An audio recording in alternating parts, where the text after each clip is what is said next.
Sir ഇപ്പൊ എന്താ പറഞ്ഞത്, പഹൽഗാമിൽ വീണ്ടും ആക്രമണം നടന്നു, അതെങ്ങനെ? വീണ്ടും പഹൽഗാം, ഇത് ഇന്നലെ മുതൽ ഞാനല്ല, ലോകത്തിലെ മാധ്യമങ്ങൾ പറയുന്നു. പഹൽഗാം നമുക്ക് ഓർമ്മയില്ലേ, കാശ്മീരിൽ ഹിന്ദു മതവിശ്വാസികളായിരുന്നു കൊല്ലപ്പെട്ടത്. തീവ്രവാദി ആക്രമണം, അവരെ മതം ചോദിച്ച് വെടിവെച്ചു വന്നു. അവർ വിനോദസഞ്ചാരികളായിട്ട് വന്നവരാണ്. സമാനമായ സംഭവമാണ് ഓസ്ട്രേലിയയിലെ സിഡ്നിയിലെ ലോകപ്രസിദ്ധമായ വിനോദസഞ്ചാര കേന്ദ്രമാണ് ബോണ്ടിനി ബീച്ച്. ബോണ്ടിനി ബീച്ചിൽ ഇന്നലെ ജൂതന്മാർ ഒത്തുകൂടിയിരുന്നു. ഇസ്ലാമിസ്റ്റുകളുടെ ലോകത്തെ ഏറ്റവും വലിയ ശത്രുക്കൾ. എന്നാൽ ഏറ്റവും വലിയ ശത്രുക്കൾ, മുസ്ലിം തീവ്രവാദികളുടെ ഏറ്റവും വലിയ ശത്രുക്കൾ ജൂതന്മാരാണ്. ജൂതന്മാർ കഴിഞ്ഞാൽ ക്രിസ്ത്യാനികൾ കഴിഞ്ഞാൽ ഹിന്ദുക്കൾ. പഹൽഗാമിൽ ഹിന്ദുക്കളായിരുന്നു. അതുകൊണ്ടാണ് കലീമ ചൊല്ലാൻ പറഞ്ഞിട്ട് അല്ലെങ്കിൽ വസ്ത്രം ഉയർത്തി നോക്കിയിട്ട് വെടിവെച്ച് വന്നത്. സമാനമായ കാര്യമാണ് ഇന്നലെ ബോണ്ടിനി ബീച്ചിൽ നടന്നത്. ബോണ്ടിനി ബീച്ചിൽ ഹനൂക്ക ആഘോഷങ്ങൾ നടക്കുകയാണ്. ഹനൂക്ക എന്ന് പറഞ്ഞാൽ ജൂതന്മാരുടെ വിശുദ്ധമായ ഒരു ആഘോഷമാണ്, നമ്മുടെ ദീപാവലി പോലെ. അവിടെ അവരുടെ വിശുദ്ധ ദേവാലയം ജൂതന്മാർ തിരിച്ചു പിടിച്ച് പുനർനിർമ്മിച്ചതിൻ്റെ ഓർമ്മയ്ക്കായി 8 ദിവസം നീണ്ടു നിൽക്കുന്ന ഒരാഘോഷമാണ്. മെനോറ എന്ന് പറയുന്ന ഒരു മെഴുകുതിരി പീഠമുണ്ടാക്കി അതിൽ നമ്മൾ ദീപാവലിക്ക് ദീപം കൊളുത്തുന്ന പോലെ ഇവരിങ്ങനെ തിരികൾ കത്തിച്ചു വെക്കും. ഈ തിരികൾ കത്തിച്ചു വെക്കുന്നതിനിടയ്ക്കാണ് 2 ഭീകരന്മാർ വന്ന് വിവേചനമില്ലാതെ വെടിവെച്ചു എന്ന് പറഞ്ഞാൽ ജൂതന്മാരെ കൊല്ലാൻ വേണ്ടിയിട്ടാണ്. പഹൽഗാമിൽ ആരെ കൊല്ലാൻ വേണ്ടിയിട്ടാണ്? ഹിന്ദുക്കളെ കൊല്ലാൻ വേണ്ടിയിട്ടാണ്, കാഫിറിനെ കൊല്ലാൻ വേണ്ടിയിട്ടാണ്. ജൂതന്മാരും കാഫിറുകളും തന്നെ അവരെ കൊല്ലാൻ വേണ്ടിയിട്ട്. പിന്നെ എവിടെയാണ്? വിനോദസഞ്ചാര കേന്ദ്രത്തിലാണ്. വന്നിട്ടോ ഒരു കാരണവുമില്ലാതെ വിവേചനമില്ലാതെ വെടിവെച്ചു. അപ്പോൾ ലോകത്തിലെ മാധ്യമങ്ങൾ മുഴുവൻ പറയുകയാണ് ഇത് പഹൽഗാമാണ്. 2ാം പഹൽഗാം ഇപ്പോൾ എവിടെ നടന്നിരിക്കുന്നു? സിഡ്നിയിൽ ബോണ്ടിനി ബീച്ചിൽ നടന്നിരിക്കുന്നു. അപ്പോൾ സിഡ്നി നഗരത്തിൽ നിന്ന് ഏതാണ്ട് കഷ്ടിച്ച് 7 കിലോമീറ്ററേ ഉള്ളൂ ഈ ബോണ്ടിനി ബീച്ചിലേക്ക്. അവിടെ അതിപ്രശസ്തമായ, ലോകത്തിലെ തന്നെ ഏറ്റവും പ്രശസ്തമായ ബീച്ചുകളിലൊന്ന്. അവിടെ 8 ദിവസം നടക്കേണ്ട ആഘോഷമാണ് ഇന്നലെ നടന്നുകൊണ്ടിരുന്നത്. അതിനിടയ്ക്ക് വന്നിട്ടാണ് ഈ ഭീകരപ്രവർത്തകർ, നിരപരാധികളായ ആളുകൾ അവരുടെ മതവിശ്വാസ പ്രകാരമുള്ള ആഘോഷത്തിൽ പങ്കെടുത്തുകൊണ്ടിരിക്കുമ്പോൾ, നമ്മുടെ ദീപാവലിക്ക് സമാനമായ ഒരു ആഘോഷത്തിൽ പങ്കെടുത്തുകൊണ്ടിരിക്കുമ്പോഴാണ് ഈ വെടിവെപ്പ് നടന്നിരിക്കുന്നത്. അപ്പോൾ അതുകൊണ്ട് നമ്മളല്ല പറഞ്ഞത്, ലോകമാധ്യമങ്ങൾ പഹൽഗാം എന്ന് പറയുമ്പോൾ ഇന്ത്യയായിട്ടൊരു കണക്ഷൻ അതിന് കൊടുക്കുകയാണ്. കാരണം ഇന്ത്യയിൽ എന്ത് നടന്നോ, ആര് നടത്തി? ഇസ്ലാമിക ഭീകരന്മാർ. ഇസ്ലാമിക ഭീകരന്മാർ ഇന്ത്യയിൽ നടത്തിയതിൻ്റെ പിന്നിൽ അല്പം നമ്മൾ 1 മാസം പിന്നിലേക്ക് പോയാൽ കാശ്മീർ എന്ന് പറയുന്നത് പാകിസ്ഥാൻ്റെ ജുക്ലസ് വെയിനാണെന്നും അത് ഞങ്ങൾ തിരിച്ചു പിടിക്കുമെന്നും പാകിസ്ഥാൻ്റെ സർവാധികാരിയായി ഇപ്പോൾ മാറിയിരിക്കുന്ന അസീം മുനീർ പ്രസംഗിച്ചു. അതിനുശേഷം അവിടെ നടന്ന POKയിൽ, പാക് അധിനിവേശ കാശ്മീരിൽ നടന്നൊരു യോഗത്തിൽ ഹമാസിൻ്റെ പ്രതിനിധികൾ പങ്കെടുത്തിരുന്നു. അപ്പോൾ ഹമാസിൻ്റെ കൂടി പ്രേരണയോട് ഭാഗമായിട്ടാണ് പഹൽഗാം ഓപ്പറേഷൻ നടന്നത്. ഇപ്പോൾ തീർച്ചയായിട്ടും ഹമാസ് പോലെയുള്ള തീവ്രവാദികളുടെ കൂടി ഇടപെടലിൻ്റെ ഭാഗമായി ജൂതന്മാരെ കൊല്ലുക എന്നുള്ള കർത്തവ്യം ഇപ്പോൾ ഏറ്റവും പ്രധാനമായി ഏറ്റെടുത്തിരിക്കുന്നത് ഹമാസാണ്. അപ്പോൾ ഹമാസിൻ്റെ ബന്ധം വളരെ വ്യക്തമാണ്. ഇത് ഇന്നലെ ഇസ്രായേൽ പ്രധാനമന്ത്രി ബെഞ്ചമിൻ നെതന്യാഹു പറഞ്ഞു, ഇത് 2ാം ഹോളോകോസ്റ്റാണ്, ജൂസിനെതിരെയുള്ള യുദ്ധപ്രഖ്യാപനമാണ് എന്ന് നെതന്യാഹു പറഞ്ഞു. മാത്രമല്ല അവിടുത്തെ ഓസ്ട്രേലിയൻ പ്രധാനമന്ത്രി ഇതിനെല്ലാം കൂട്ടുനിൽക്കുന്ന ആളാണ്. അയാളുടെ ജൂതവിരുദ്ധ സമീപനം കൊണ്ടാണ് ഇത്തരം ആളുകൾ ഇത്തരം ക്രൂരകൃത്യങ്ങൾക്ക് തയ്യാറാവുന്നതെന്ന് നെതന്യാഹു പറഞ്ഞു കഴിഞ്ഞു. ഇന്നലെ നടന്നത് എന്താ? വൈകുന്നേരം നമ്മുടെ ഇന്ത്യൻ സമയം ഏതാണ്ട് 6 മണി അടുപ്പിച്ച് 6:15 എല്ലാ ആളുകളും, ജനങ്ങളെല്ലാം, നൂറുകണക്കിന് ആളുകൾ തിങ്ങിക്കൂടി ബോണ്ടിനി ബീച്ചിൽ ഈ വിളക്ക് കൊളുത്തുന്ന ആഘോഷത്തിൽ പങ്കെടുത്തുകൊണ്ടിരിക്കെ 2 പേർ, ഒരാൾ ഒരു പാലത്തിൻ്റെ മുകളിൽ നിന്ന്, മറ്റൊരാൾ ഒരു മരങ്ങളുടെ ഇടയിൽ നിന്ന് തുരുതുര യന്ത്രത്തോക്ക് ഉപയോഗിച്ച് വെടിവെക്കുകയായിരുന്നു. അതിലൊരാൾ കൊല്ലപ്പെട്ട ആളുടെ പേര് നവീദ് അക്രം എന്നാണ്. നവീദ് അക്രത്തിൻ്റെ ഫോട്ടോയൊക്കെ വന്നിട്ടുണ്ട്. അയാൾ വെടിവെക്കുന്ന ചിത്രം, വിഷ്വൽസൊക്കെ കാണാം. അയാളിങ്ങനെ വെടിവെച്ചുകൊണ്ട് മുന്നോട്ട് പോകുന്നു, മറ്റൊരാൾ പാലത്തിൻ്റെ മുകളിൽ നിന്ന് വെടിവെക്കുന്നു. അപ്പോൾ വേറെ നമുക്ക് ആശ്വാസകരമായ ഒരു കാര്യം, ഈ പഹൽഗാമിൽ സംഭവിച്ചപ്പോഴത്തേക്ക് ഈ ഭീകരവാദികൾ പാവപ്പെട്ട ടൂറിസ്റ്റുകളെ, കാഫിറുകളായ ഹിന്ദുക്കളായ ടൂറിസ്റ്റുകളെ കൊന്നുകൊണ്ടിരിക്കുമ്പോൾ ഒരു മുസ്ലിം വന്നിട്ട് അയാളുടെ തോക്കിന് പിടിച്ചിട്ട് അയാൾ കീഴ്പ്പെടുത്താൻ ശ്രമിച്ചു. അയാളുടെ വെടികൊണ്ടൊരു മുസ്ലിം മരിച്ചു. കണ്ടില്ലേ മുസ്ലിമുകളുടെ സ്നേഹം, കണ്ടില്ലേ മനുഷ്യത്വം എന്ന് പറഞ്ഞ് വലിയ ക്യാമ്പയിൻ നടന്നു. അപ്പോൾ മരിച്ചുപോയ 25 പേരെക്കാളും പ്രകീർത്തിക്കപ്പെട്ടത് ഈ കുതിരക്കാരനാണ് എന്ന് പറയുന്നതിന് സമാനമായ പഹൽഗാമിൽ എന്തൊക്കെ നടന്നോ അതിന് തത്തുല്യമായ കാര്യം ബോണ്ടിനി ബീച്ചിൽ നടന്നു. ഇയാളിങ്ങനെ വെടിവെച്ചുകൊണ്ടിരിക്കുമ്പോൾ ഒരാൾ പുറകിൽ കൂടെ വന്നിട്ട്, നമുക്ക് വീഡിയോ പ്രേക്ഷകരൊക്കെ ആണെങ്കിൽ പുറകിൽ കൂടെ വന്നിട്ട് വെടിവെക്കുന്ന അക്രമിയെ പുറകിൽ നിന്ന് പിടിച്ചു. അയാളെ ഉരുട്ടി താഴത്തിട്ടിട്ട് അയാളുടെ തോക്ക് പിടിച്ചെടുത്തു.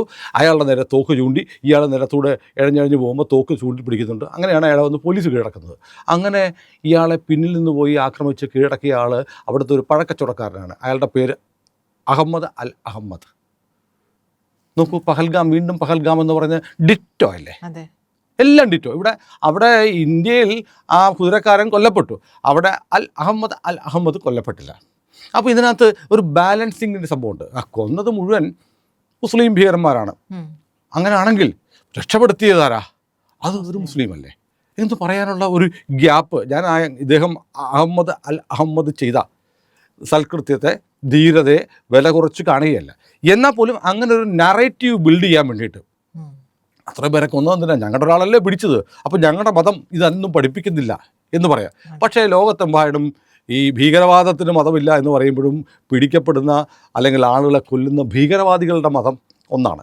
അപ്പോൾ ഏതായാലും ലോകത്ത് നമ്മളാരും പറയാതെ ഇന്ത്യയാണ് സത്യത്തിൽ ഇന്ത്യ പറയുന്നുണ്ട്. പഹൽഗാമിൽ നടന്നതിന് തുല്യമായ ആക്രമണമാണ് ബോണ്ടിനി ബീച്ചിൽ നടന്നതെന്ന് ഇന്ത്യ പറയുന്നതിന് മുമ്പ് തന്നെ ലോകമാധ്യമങ്ങൾ ഈ കാര്യങ്ങൾ തുടക്കം മുതൽ എല്ലാം സമാനതയുണ്ട്. വിനോദസഞ്ചാര കേന്ദ്രം, കാഫിറുകൾ, മുസ്ലിം ഭീകരവാദി, ടൂറിസ്റ്റുകൾ, എന്നിട്ട് രക്ഷപ്പെടുത്താൻ വന്ന ഒരു നായകൻ. അപ്പോൾ ഇതെല്ലാം സിമിലറായിട്ട് വന്നൊരു സംഭവം സംഭവിച്ചിരിക്കുന്നു. അപ്പോൾ ഈ ലോകത്തെമ്പാടും ഇസ്ലാമിക ഭീകരത ഏറ്റവും കൂടുതൽ സജീവമാകുന്നൊരു മാസമാണ് ഡിസംബർ മാസം. എന്താ കാര്യം അറിയോ? തണുപ്പുള്ളതുകൊണ്ടാണോ? ഡിസംബറിൽ മഞ്ഞ് വീഴുന്ന, നമ്മുടെ നാട്ടിലൊക്കെ മഞ്ഞാണ്. അതിന് കാരണം ലോകത്തെമ്പാടും ഇസ്ലാമിക ഭീകരതയുടെ ഏറ്റവും വലിയ ശത്രു വരാന്നറിയോ? ക്രിസ്ത്യാനികളുടെ ക്രിസ്മസ് കാലമാണ്. ക്രിസ്മസ് ആഘോഷങ്ങൾ ലോകത്ത് നടക്കുന്നത് എവിടെയും തകർക്കുക, അവിടെ കുഴപ്പമുണ്ടാക്കുക എന്നുള്ള കഴിഞ്ഞ കുറേ കാലമായി ഇസ്ലാമിക ജിഹാദി ഗ്രൂപ്പുകളുടെ അജണ്ടയാണ്. അപ്പോൾ വളരെ കൃത്യമായി അത് ഇപ്പോൾ ഇന്നലെ അമേരിക്കയിൽ തന്നെ ബ്രൗൺ യൂണിവേഴ്സിറ്റിയിൽ വെടിവെപ്പ് നടന്നു. അപ്പോൾ ഈ വെടിവെപ്പ് ഉണ്ടാകുന്നു, കൊല്ലുന്നത് മുഴുവൻ പാവങ്ങളെയാണ്, നോൺ ഇസ്ലാമിസ്റ്റുകളെയാണ്. ഇസ്ലാം മതത്തിൽ വിശ്വസിക്കാത്ത ആളുകളെ തെരഞ്ഞു പിടിച്ച് കൊല്ലുന്നു, വിവേചനമില്ലാതെ വെടിവെക്കും. നമുക്ക് ഒരാളോട് വൈരാഗ്യം വന്ന ആരെയും കൊല്ലുന്നതിന് നീതീകരണമില്ല. ശത്രുതയുള്ള ഒരാളെ കൊന്നാൽ നമുക്ക് മനസ്സിലാക്കാം. പക്ഷേ ഒരാൾക്കൂട്ടത്തിലേക്ക് തുരിതരായി അന്തരത്തോക്ക് ഉപയോഗിച്ച് വെടിവെക്കുമ്പോൾ സ്ത്രീകൾ, കുട്ടികൾ, ഗർഭിണികൾ, അങ്ങനെയാണല്ലോ സ്ഥിരം സ്ത്രീകൾ, കുട്ടികൾ, ഗർഭിണികൾ എന്നാണല്ലോ പറയുന്നത്. അതിൻ്റെ പേരിലാണ് ഇവിടെയൊക്കെ ബഹളം വെക്കുന്നത്. പക്ഷേ ഇവരുടെ ആളുകൾ വെടിവെക്കുമ്പോൾ സ്ത്രീകളെ നോക്കുന്നില്ല, കുട്ടികളെ നോക്കുന്നില്ല, വൃദ്ധരെ നോക്കുന്നില്ല, ഗർഭിണികളുണ്ടോ നോക്കുന്നില്ല, ചുമ്മാ അങ്ങ് വെടിവെച്ച് കൊന്നേക്കുക. എന്തിൻ്റെ പേരിൽ? എന്ത് ശത്രുത! അവിടെ നിൽക്കുന്ന കുഞ്ഞുങ്ങൾ, സ്ത്രീകൾ, ഇവരെങ്കിലും ആരെങ്കിലും ഈ തോക്ക്, ഇപ്പം ഈ നവീദ് അക്രം എന്ന് പറഞ്ഞ പാകിസ്ഥാനി ഉൾപ്പെടെ ഇവരോട് ആരെങ്കിലും നിൽക്കുന്ന കൊല്ലപ്പെട്ടവരിൽ ആരെങ്കിലും എന്തെങ്കിലും ചെയ്തോ? 12 പേരെ കൊല്ലപ്പെട്ട 50ഓളം ആളുകൾ പരിക്കേറ്റ ആശുപത്രിയിൽ അവരെന്തെങ്കിലും ചെയ്തിട്ടുണ്ടോ? ഒരു മൊട്ടുസൂചി കൊണ്ട് പോലും കുത്തി പരിക്കേൽപ്പിച്ചിട്ടുണ്ടാവില്ല. പിന്നെന്താണ്? പക, മതത്തിൻ്റെ പേരിലുള്ള പക. എൻ്റെ മതക്കാരനല്ല നീ എന്നൊരൊറ്റ പകയുടെ പേരിലാണ് കൊല്ലുന്നത്. നമുക്ക് ചിന്തിക്കാൻ പറ്റുമോ? പക്ഷെ അങ്ങനെ ചിന്തിക്കുന്നവരുണ്ട്. എൻ്റെ മതത്തിൽപ്പെട്ടവനല്ലെങ്കിൽ അവനെ കൊല്ലണം എന്ന് പറയുന്ന ആളുകളുണ്ട്. ഇന്നലെ ഞാനൊരു പോസ്റ്റ് തന്നെ ജസ്ന സലീമിൻ്റെ ഒരു പോസ്റ്റ് കണ്ടു.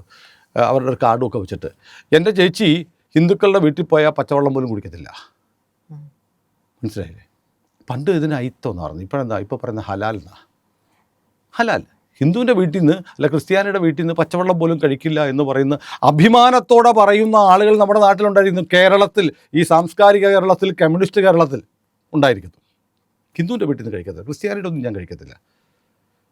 നമ്മളെങ്ങനെ ജീവിച്ച സമൂഹമാണ് കേരളം, അല്ലേ? ഇവിടെ ഇങ്ങനെ ആക്കിയത്.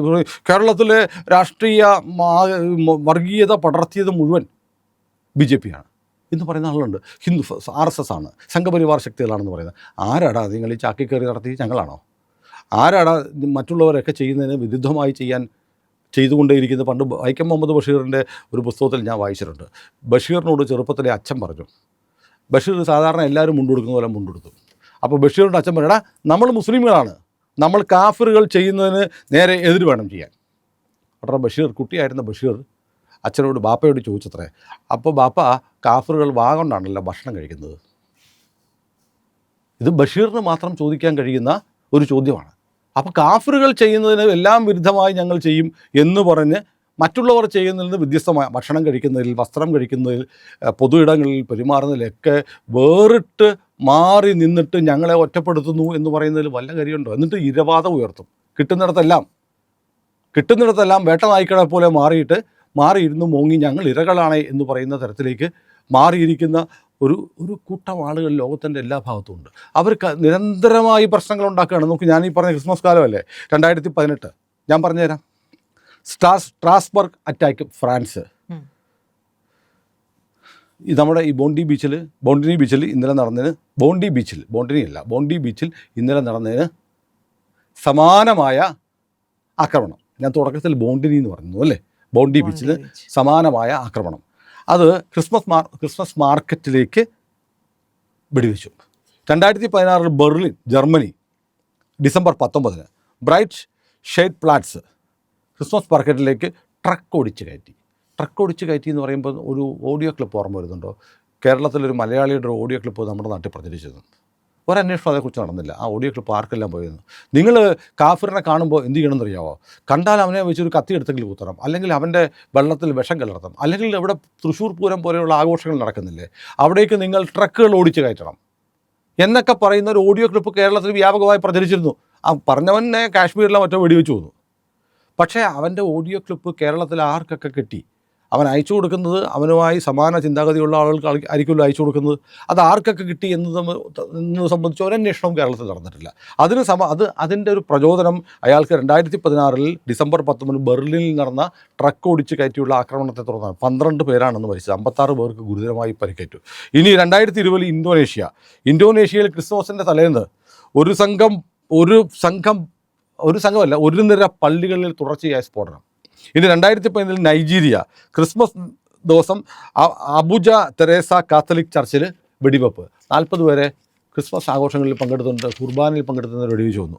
ഇനി 2017 പാകിസ്ഥാനിലെ കറ്റ്വ പള്ളിയിലെ ആക്രമണം.